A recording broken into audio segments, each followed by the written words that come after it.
अजय शुक्ला जी, आपके पंजाब में जिस तरीके से आम आदमी पार्टी के मुख्यमंत्री ने जिस तरीके की टिप्पणी कांग्रेस के ऊपर की है, अ, वो क्या आपको लगता है वहां कुछ गठबंधन हो पाएगा जिस तरीके की तुनक मिजाजी दिखाई पड़ रही है? देखिए, यहाँ कांग्रेस का जो गठबंधन है, ना तो वो चाहता है कि यहाँ पर दोनों में समझौता हो, ना आम आदमी पार्टी चाहती है। हम्म। और उसके पीछे यहाँ पे दो चीजें आती हैं। एक ये कि आज ये 2017 का देखें तो 2017 में कांग्रेस पार्टी जीती थी और मुख्य विपक्षी दल बन के उभरी थी आम आदमी पार्टी। हम्म। और इस बार जो है आम आदमी पार्टी सत्ता में है और कांग्रेस मुख्य विपक्षी दल है।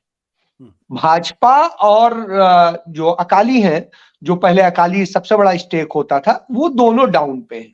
2019 का लोकसभा चुनाव देखें तो 2019 के चुनाव में कांग्रेस पार्टी 40% से अधिक वोट पाई थी और 27% के करीब वोट जो है अकाली दल का था। 9% के आसपास भाजपा का था। तो उस स्थिति में कहीं पर भी ये जोड़ के भी या किसी भी स्थिति में इस तरह से मजबूत नहीं आते हैं। कांग्रेस पार्टी ने 8 लोकसभा सीटें जीती थी। भारतीय जनता पार्टी ने सहयोगी होने के कारण 2 जीती थी, 2 ही जीती थी अकाली दल ने, 1 जीती थी आम आदमी पार्टी ने। बाद में जब सरकार बन गई, सरकार बनने के बाद में जब चुनाव हुआ तो वही सीट भगवंत मान अपनी सीट नहीं जिता पाए थे। उनको सीट जीतने के लिए जलंधर में चूंकि निधन हो गया था भारत जोड़ो यात्रा के दौरान, वहां से जो सांसद थे, तो उनके परिवार को सिंपैथी में टिकट दी गई थी। जबकि जो इस समय वहां से सांसद जीते हैं वो कांग्रेस पार्टी के पूर्व एमएलए थे, वो चाहते थे टिकट वहां से और वो उन्होंने बड़ी मेहनत भी की थी उनको भी जिताने में। तो इस स्थिति में कांग्रेस को के पास मजबूरी ये थी कि वो सिंपैथी को उस समय देखे, नहीं देखेगी तो उसका संदेश गलत जाएगा, क्योंकि उनका निधन हुआ था इसलिए उन्होंने नहीं दिया और उन्होंने आम आदमी पार्टी ने कांग्रेस के व्यक्ति को लाके और वो सीट जीत ली। हालांकि आज जो माहौल है 2 साल की सरकार देखने के बाद, 1 साल की, 1.5 साल की जी, उसके बाद में यहां माहौल काफी आम आदमी पार्टी के लिए निगेटिव है।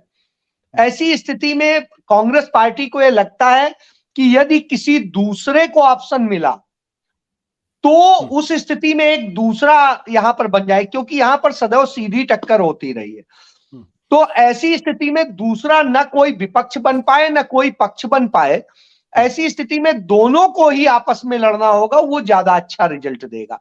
फिर कांग्रेस पार्टी इसलिए भी इनके साथ सहज नहीं है क्योंकि जब से सरकार बनी है तब से इन्होंने अकाली या किसी और भाजपा के नेताओं को जेल में नहीं डाला है, जिन पर ये 2017 के चुनाव पे तमाम आरोप लगाते थे, चाहे उड़ता पंजाब हो चाहे जो कुछ हो। उल्टा कांग्रेस के नेताओं को जेल में डाला है, अभी भी 4 नेता जेल में। तो ऐसी स्थिति में जब आप कर रहे हैं, जिन्हें आप कहते थे मेन कल्प्रिट, उनकी जमानत उल्टा करा देते हैं। तो मजीठिया की आप जमानत भी करा देते हैं, आप जाके माफी भी मांग लेते हैं। तो इन सब बातों को लेके कांग्रेस पार्टी बहुत एग्रेसिव है और वो नहीं चाहती स्थानीय स्तर पे कि कोई समझौता हो। जी अजय जी, आपके कहने का मतलब ये कि पंजाब में आज की तारीख में कोई इंडिया गठबंधन नहीं है, भले ही आम आदमी पार्टी और कांग्रेस पार्टी दोनों दिल्ली के अंदर में इंडिया गठबंधन के हिस्सा, लेकिन वहां कोई गठबंधन नहीं है, वहां एक दूसरे के खिलाफ है, एक दूसरे के खिलाफ जम के जो है सिरफटबल हो रही है। बिल्कुल बिल्कुल बिल्कुल यही है कि यहां पर सीधे सीधे लड़ाई हो रही है और सीधे सीधे एक दूसरे के लिए बयानबाजी हो रही है और दोनों के सीनियर नेता कर रहे हैं। ये नहीं है कि जूनियर स्तर पे हो रहा है, सीनियर लेवल पे हो रहा है। इससे संदेश जाता है दिल्ली में भले ना हो रहा हो, यहां पर हो रहा है और यहां को लेकर के बहुत ज्यादा एग्रेसिव है। और इसको लेके कांग्रेस यदि हो भी जाएगा तो किसी को फायदा होने की बजाय नुकसान ही होगा, क्योंकि दोनों ही एक दूसरे से लड़ रहे हैं। बुरी स्थिति है इस मामले में। बिल्कुल। अरुण त्रिपाठी जी, अब 2 बानगी मैंने आपको दिखाई, लेकिन आशुतोष जी, इसमें एक चीज जोड़ दूं, लेकिन इससे ना अकाली को फायदा होगा न भाजपा को फायदा होगा। यदि सोचा जाए इन दोनों के लड़ने से उन्हें फायदा होगा तो नहीं होगा, बल्कि इन्हीं को फायदा होगा। सत्य हिंदी का ऐप डाउनलोड करें गूगल प्ले स्टोर पर।